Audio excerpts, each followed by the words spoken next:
Hola, kunjani Majananda? Majananda uDumisa lo, uBhatala Fani, hlala bakwathi ko-62, 6276. Yabo sithando? Ya. Majananda, apha ndithengisa ityiwa, ne? Ityiwa yam yi-R10. Le nto ayonto yangoku ke le.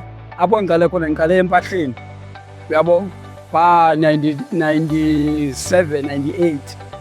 Le nto ndiyenzayo apha ayonto yangoku, uyabo? Kudala ndiyenza le nto, uyabo? Kudala ndirharesa. Akho nto ndingayenzanga mos mna. Eyam mos into esirhumsha mos. Nezaa nto zeetshandisi ndizenzile, uyabo sithando? Mamela ke mtshita, apha ityiwa yam yi-R10, uyabo? And ke ngoku abantu bam bayandisapota apha, uyabo? Andifumani zinaki apha, abantu bam bayandithanda njengoba nam ndibathanda. Le nto yandiqhubayo ndabona injalo le nto yomosha abantu, uyabo? Yintoni endinoyenza enondiphilisa, iphilise mna nefemeli yam, uyabo? Wathi qatha into yetyiwa, uyabo sithando? Just because kaloku abantu boDisemba bathi bayelwana, bayokhupha isikhwakhwalala, eNtonatsheni, mandibakhuphe apha le tyiwa sesikhwakhwalala, uyabo? And ke ngoku abantu abanintsi bayayazi le tyiwa, uyabasebenzela, including mna, including nawe, uyabo sithando? Unosebenzisa le tyiwa apha uhlambe, uzazibona uthandwa ngabantu, uyabo? Hayibo, ubani bengavani nje nam ke ndithanda kangaka nje. So into enjalo leya le tyiwa. Zinintsi ke nezinye izinto funeke ndizithengisile apha, uyabo? Ngaphandleni kwale tyiwa, yabo, ezizawunceda abantu, uyabo? Le tyiwa ke ngoku ixhomekeke kuwe uba ubhiliva kangakanani, uyabo? Uba ungumntu obhiliva le tyiwa iza kusebenzela, mna ndiyayazi ke mna kuyandisebenzela, uyabo?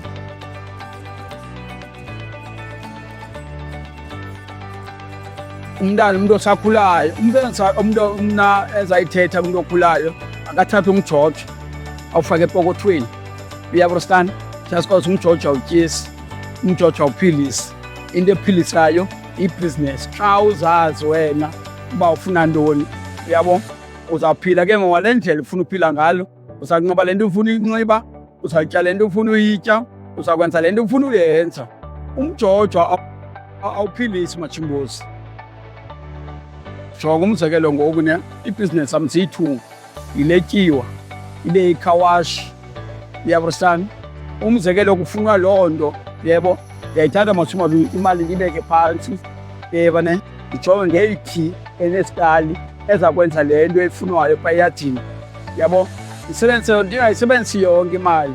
Umzekelo, nabantwana bayi-2, nantsimbi 3, abantwana bayi-2 baseyunivesithi, bafundisa le mali yale tyiwa. Ndibe nengqosi yam encinci isetrishi, ndifundisa ngale tyiwa. Nam ndizinxiba ngale tyiwa, napha endlini le tyiwa, uyabo sithando? Yes, andiseli, anditshayi, ingqondo ikhona, ifowukhase kule bhizinesi, ayifowukhasanga kwaba. Amathekeni abulala mos amathekeni. Amathekeni awasaphileli impilo yoba athandwe, aphilele itshangura.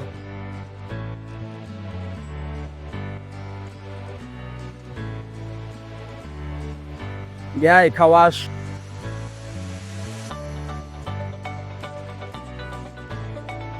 Semoto ezi.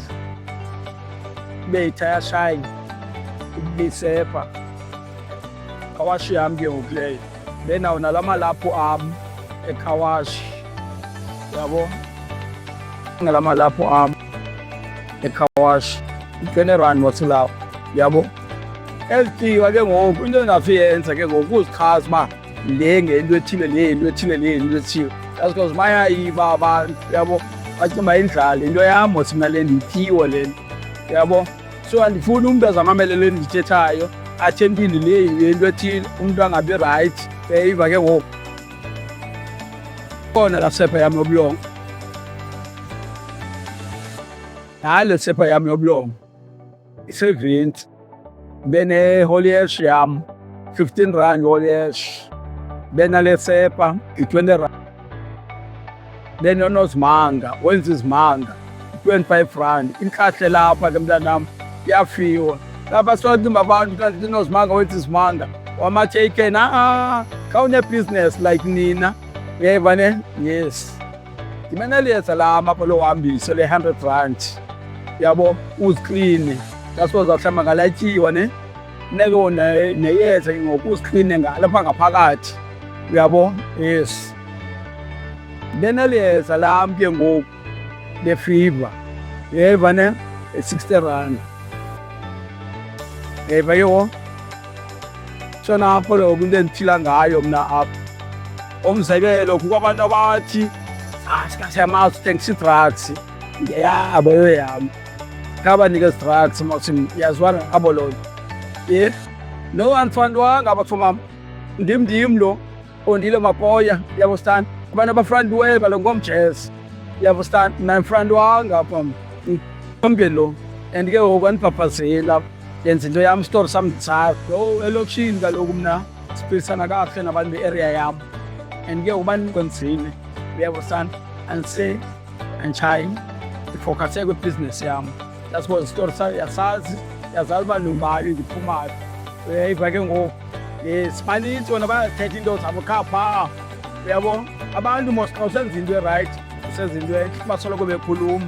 Yile abantu bendikufuneka sibaxolele ke ngoku abantu, uyayiva ne. No, iikhastoma zam shem ndiyazithanda and nazo ziyandithanda and ziyavuma amamdungu.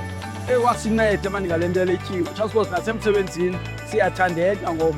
Ndiyayibulela iikhastoma zam endizisapotayo and ndiyazithanda iikhastoma zam. And ke ngoku ziyayazi ngoDisemba bendizinika mos izitampu, uyayiva ne.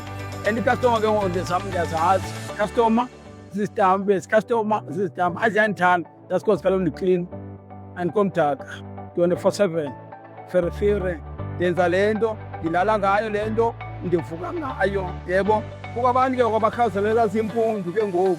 That's because kaloku ama-taken wazo ayancoma lo mjika, ama-Hong Kong, utshera ke yabo unxiba kakuhle, yabo unxiba kakuhle, yabo. So mabaxole ke tshomam into yam le endisezawenza le, yabo. Nomembhimo sobethe kwandenzela iwanika ikondeyini, ngawoyisakele ke umembhi ngamandla am ke la, yabo. So andifuna abantu beberwayo bathi umembhi, ayingomembhilo, ayingomembhi ngamandla am la. Yena umembhi woyisakele, yabo. Ndim lo abumele bhuti abantu bayi umembhi, hayi umembhi ndim, yeva ne, ngamandla am, uyabustan. Bendibonile mos ngobe nama-onbhobho mos, yabe lodibana namajamani. Ndisoloko ndilapha kaloku mna, that's why ngobe ndiyenza le nto sithi yi-ofisi le. Ndifumaneka apha, uba andikho apha mhlawumbi ndithe tshe nantsi ibhoyi yam isenza ityiwa phaa, ibhoyi yam ke leya, uyabo. Uyadibana nayo okanye adibane nabasisi balapha Nedbank. Hey, inamba mani iyabulalisa ngoku ixesha elikhoyo mani, yabo. Uzawufonelwa ngumntu efowuni masidibane endaweni ethile kanti yondibetha, yabo. Abantu masabazali kwakhona ntoni. UPep siyafaka kaloku, jonga umzekelo ngoku ubofakela abantu abayi-4 abaseCape Town. Joburg uyayifakela imbuzi, uyayifakela umthatha, uyawufakela. Umntu ufaka imali yakhe, simthumelele into zakhe, abe mnandi. Uyabustan.